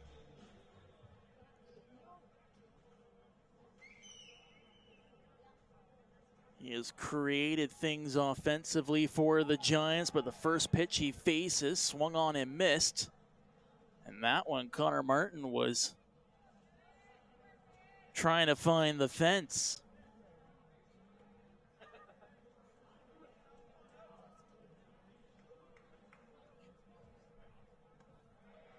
Next pitch into the turf.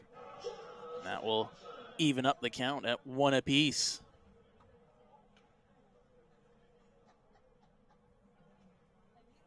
Lots of words back and forth between these two teams. They both know how crucial this series is in the West Division playoff picture. That one finds the inside of the plate for a strike. Connor Martin doesn't agree. The Giants were warned in the fifth about arguing balls and strikes with home plate umpire Don Buscas. 1-2 pitch from Butt. That one's inside. That will be a ball. Scott Allen waiting in the on-deck circle. The bottom of the order has made it onto the bases in every at-bat. This one, did he come around? It found the zone. And that's another strikeout by Cody Butt in the 6th inning. Now hitting for your Giants, second baseman, 32, Scott Allen. There'll now be a meeting at the mound by the Bombers. A little bit of a surprise by the timing of this, especially since it feels like Cody Butt has been flying through this game, and it looks like instead they're actually going to pull him. Interesting. I have no idea who they're going to replace him with.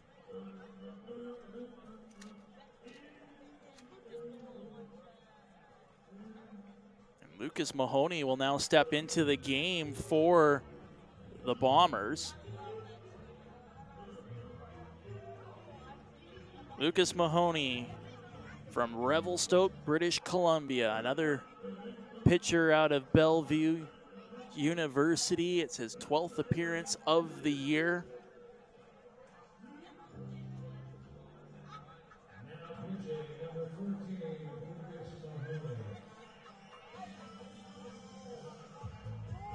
"33 innings pitched so far this year. He has 33 strikeouts, given up 48 hits, an ERA of 7.09.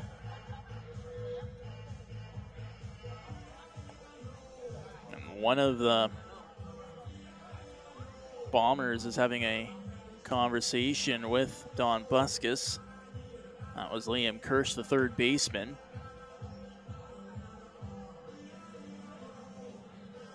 Bit of surprise seeing that pull, especially with how well Cody Butt have been performing in this game. And now we'll get a look at Lucas Mahoney to see what he brings to the mound for the Bombers.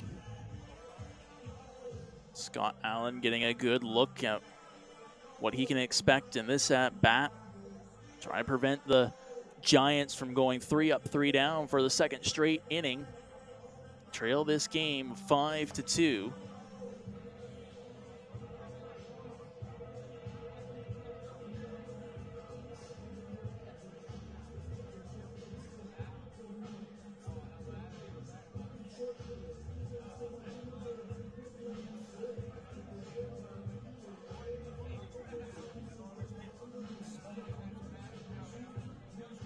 Well, Mahoney brought a towel out with him.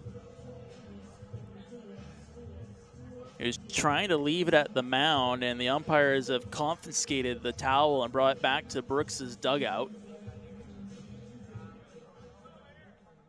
All right, we're ready to continue play here at Legacy Dodge Field. Bombers lead it 5-2.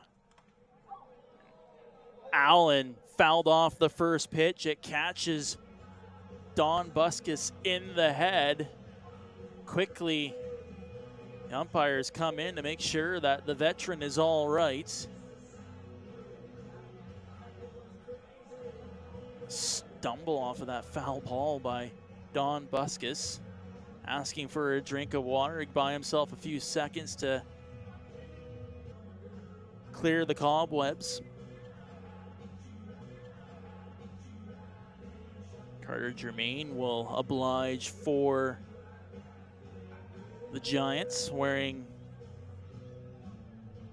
25 jersey that was once donned by Miles Murphy. That's one of the loudest roars of approval that Don Buskus has heard from the crowd here at Legacy Dodge Field. Happy to see that he can keep going. He's not injured.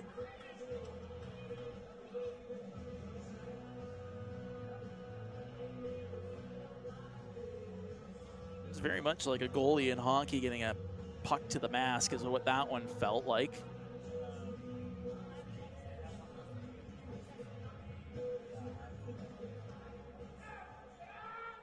Scott Allen, 0-1 in this at-bat against Lucas Mahoney.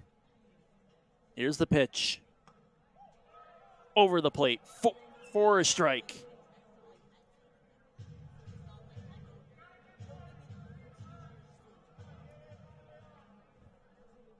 Nobody on, 2 outs. Giants trail it 5-2 in the bottom of the 6th. Here's the pitch. It's rifled, but right to the shortstop, Reeker, who makes the throw.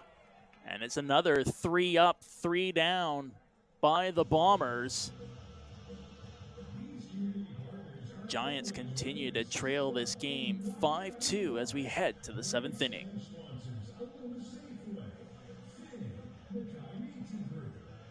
McMurray Industrial Cleaners, Prime Signs, and Walt Bluebell and Associates.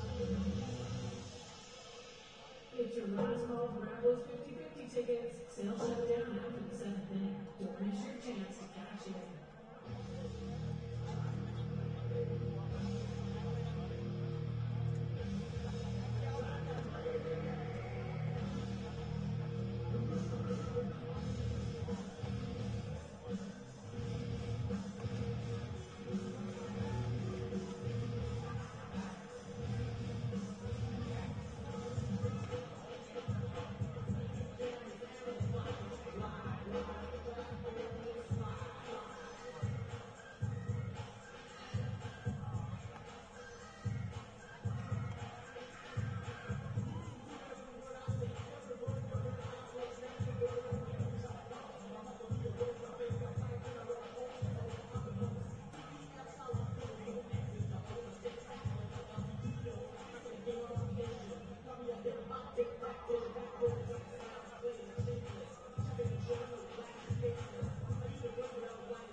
Start of the 7th inning. Brooks leads this game 5-2. Seth Reeker will step up to bat. Popped out his last appearance in the 5th inning to shortstop Ben Schwimmenson. It's a game that's gone back and forth. It's had some interesting twists and turns, but the Bombers in control. 1 run in the 3rd, 2 in the 4th, 2 more in the 5th. Trying to narrow the gap to the 4th and final playoff spot to just half a game. Reeker swings on and misses the next pitch from Eli McKean, who stepped into this game to replace Lucas Marcello.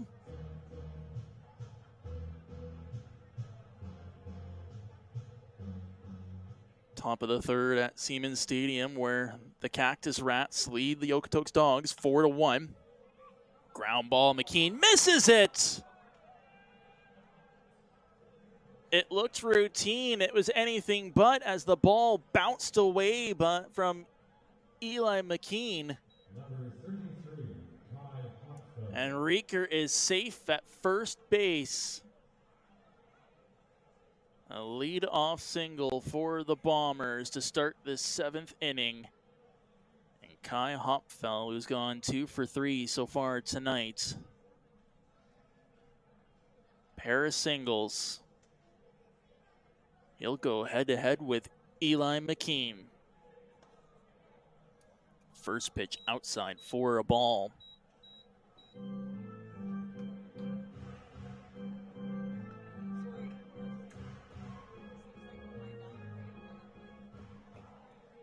Bombers will have a difficult opponent after this 4-game set against Fort McMurray. They'll have a home-and-home against the Lethbridge Bulls, who are battling, trying to find first place in the West Division. Right now, Lethbridge is going head-to-head with Sylvan Lake at Spitz Stadium. Check that at Gulls Stadium. And the Bulls have a 4-2 lead in the top of the 7th. Other games, Saskatoon leading Regina 8-3. Berries are trying to chase down WCBL history as they are within a couple games of the most wins in league history. In this, just their 2nd year of existence in the league. Medicine Hat up 7-1 on Swift Current. Weyburn, they were leading big, but Moose Jaw is rallying. It's now 8-7 Beavers in the bottom of the 6th. And of course, it was a doubleheader between Okotoks and Energy City. Okotoks winning the first one 9-0. Energy City up 4-1. And the Giants trying to turn the double play. They do so!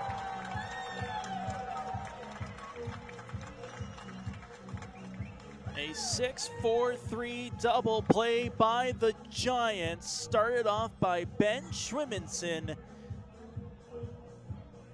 And that's 2 down for Fort McMurray.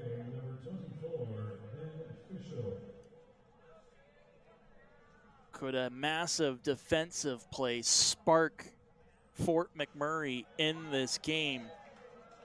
McKean will throw a strike to Ben Fischel. Fischel, who's 2 for 4 so far tonight. 2 singles in both of his last at-bats. Did he come around? No, he did not, and the count is now even.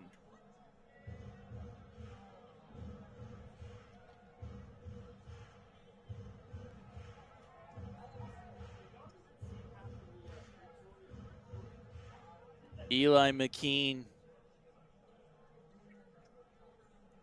has settled down the pitching for Fort McMurray since coming into this game.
Fort McMurray looking to create a spark offensively as they head to the top of their order here in the 7th. Elijah Olable, 1 for 2 so far this evening. Reached on base via error in his last at-bat. He has been a spark plug at Legacy Dodge Field for the Giants. They're trying to find a way to rally in this game. They've given up 13 hits, but down by 3. The first pitch from Mahoney misses for a ball. Don Buskus, another word given to Fort McMurray's dugout.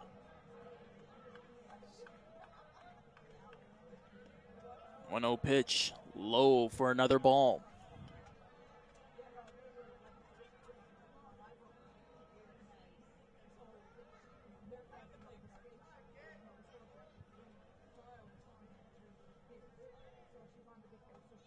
Elijah Olable will take a strike in his third pitch from Mahoney. Has a .333 batting average so far this year. 15 RBIs, 12 doubles. Patient at the plate right now. It's another ball, and the count is 3-1. So announced his commitment to University of Arkansas and Monticello.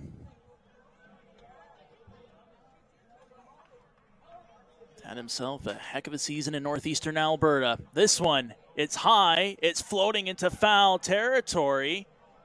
And it's out of the reach of CJ Snowden. That brings the count to full between Olable and Mahoney.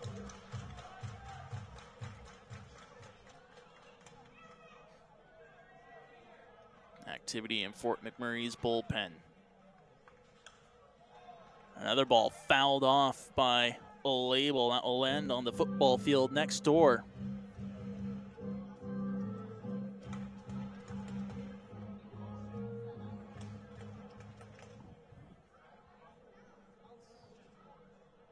It'll be Flynn McGahan who's warming up for the Giants.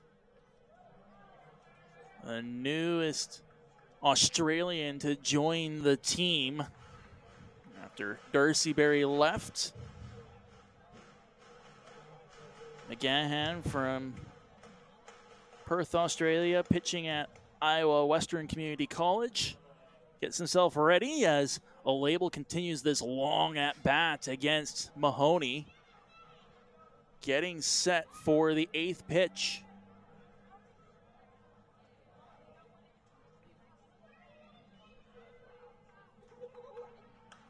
Another one fouled off by Olable. That goes over top of the press box.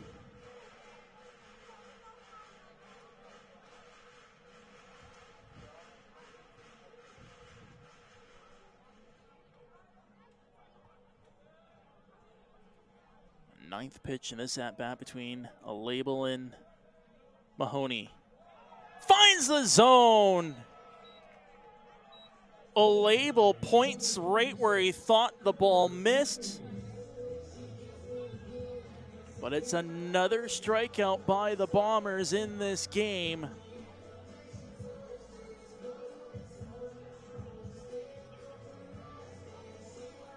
To say that they are less than impressed by what Don Buskus has done in behind the plate would be an understatement. Now Connor Rainey's up to bat. Was walked in his last 2 appearances. He fouls off the first pitch from Mahoney. Sometimes you need to be a little bit of lucky to be good. Bombers have done that so far tonight. They've also been excellent offensively, racking up 13 hits. And timely plays defensively too, looking to pull themselves within half a game for that 4th and final playoff spot.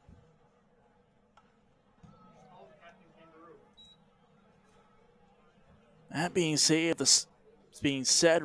scoreline holds, Energy City will leapfrog their way into 4th. And then they would be a full game up on Brooks, and Fort McMurray would be back by half a game. It's very interesting. You blink day to day, and it seems like the standings completely change in the West Division. 1-2 pitch. Misses. That is a ball. And the count is now even.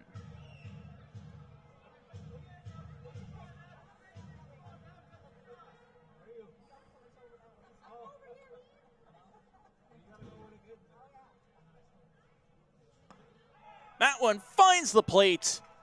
A second straight strikeout by Mahoney. And now Nick Sauvé will step up to the plate. 1 for 3 so far tonight. Flew out into right field his last at bat.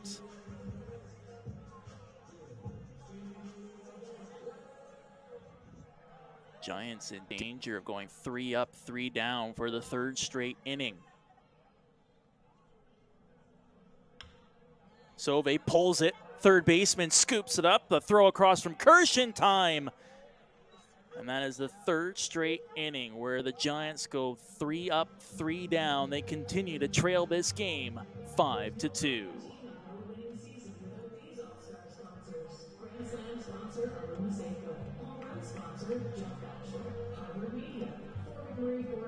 First Nations Economic Development, True North Automotive, and Construction and General Workers, Union Local 92.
University of Arkansas Fort Smith, CJ Snowden will start off this 8th inning. His Brooks Bombers are leading the game 5-2. Eli McKean remains in the contest. Snowden was getting set to put down a bunt and try to leg it out. He just missed, and it's a strike call. Snowden 2 for 4 so far tonight. A double and a single to his name.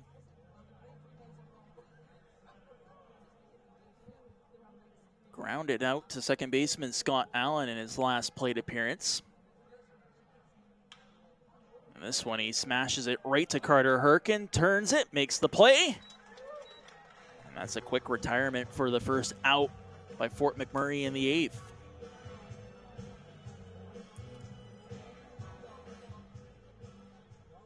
Designated hitter, number 26, Troy Morrow. Troy Morrow is 1 for 3 so far tonight. A single back in the first. But a pair of groundouts in his last 2 appearances at the plate. Takes the ball on his first pitch from McKean as the warm-up continues in Fort McMurray's bullpen. Well, they might be content to let McKean run with things for the rest of the game. 1-0 pitch just misses inside for ball number 2.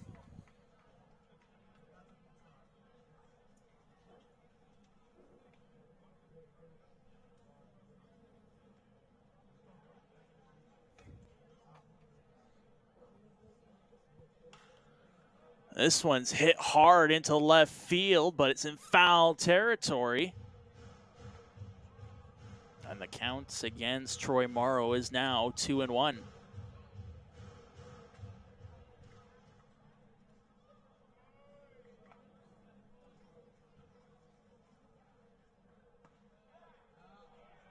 And just finding the plate, McKean, to even the count. It wasn't an overly emphatic motion by Don Buskus in behind of the plate. One, if you weren't paying attention, would have missed it. The count is now 2-2, 1 out, nobody on. This one outside, it's a full count against Troy Morrow. Plays with Modesto Junior College. A batting average of .286 so far this season. And this one, a bouncing ball right to Scott Allen, makes the throw in time. And that's 2 away by Fort McMurray in the 8th.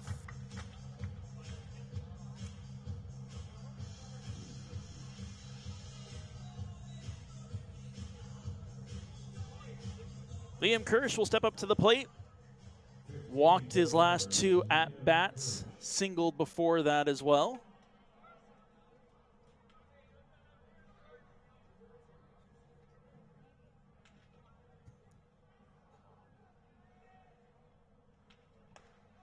First pitch he faces finds the zone for a strike.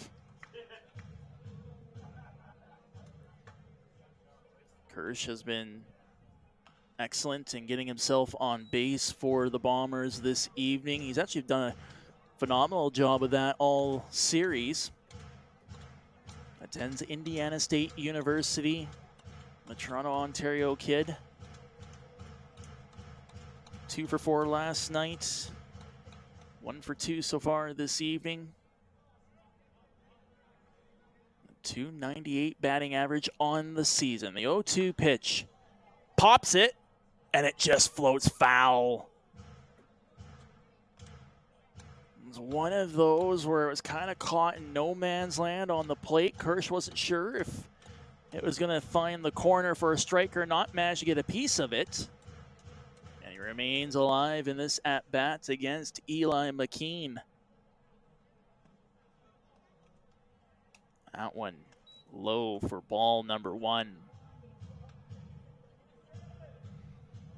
At this point, McKean has settled everything down to give his team a chance, but since he's gotten in, the Giants have not found anything offensively. 3 straight innings of 3 up, 3 down baseball. Another ball into the turf. It's now a 2-2 count.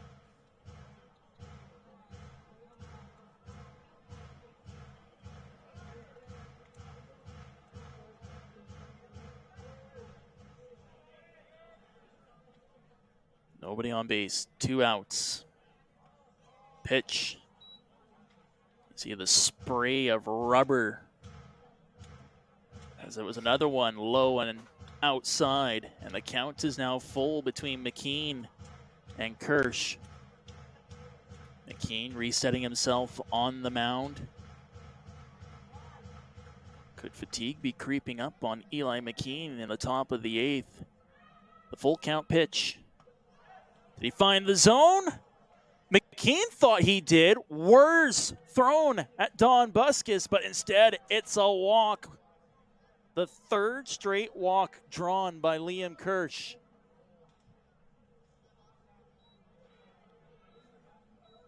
McKean is not impressed. He'll quickly try to reset himself, and he'll go head-to-head with Abdon Bastardo.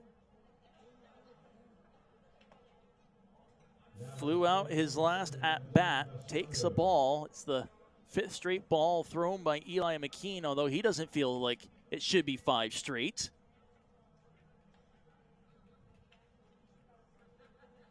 Trying to get the Giants out of the top of the 8th inning.